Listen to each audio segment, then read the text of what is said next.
Welcome back. As KOBI-TV, NBC5 turns 70 this month, NBC5 president and owner Patsy Smullin talks with Jerry Allen, the voice of the Ducks. A generation ago, he was sports director here at NBC5 News.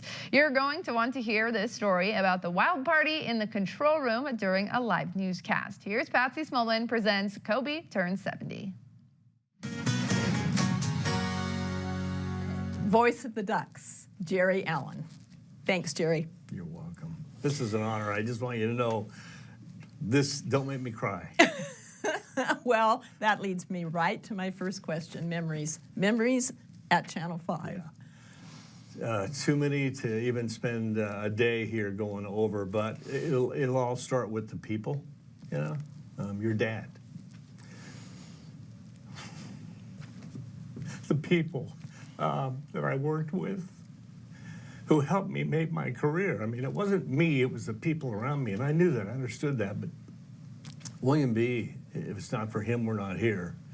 And what he started, and was brave enough to start, and was brilliant enough to start, led to me eventually getting to TV, and meeting Leon Hunsaker, and working with Scott Tippett, and Gail Wilson, and Stan Strain. I'm gonna stop there. And then after William B., I got to stick in Z, Ed Zander.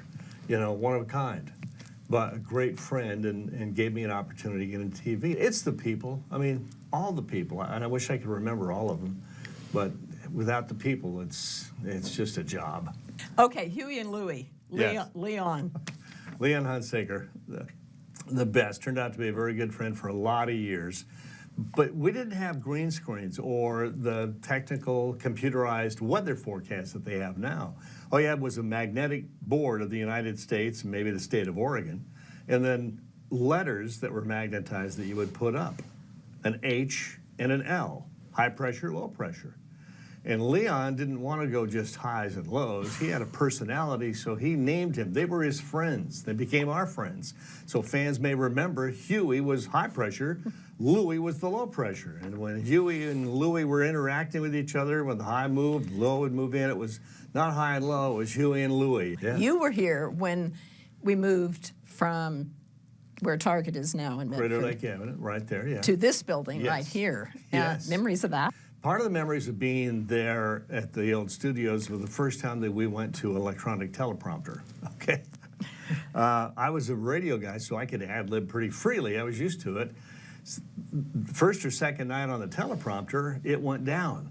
So I had already done sports earlier in the day on my radio show, and I knew the teams and the scores, and so when the prompter went down, I just went through what I remembered, did sports, and turned to Scott and said, that's what I got for sports. And he and Gail just looked at me like, how did you do that? What do we do? And then the other one was the last night on the air doing the news. We're in the middle of a newscast, and we're hearing noises from the control room, which is soundproof. Well, should have been. There was a party going on.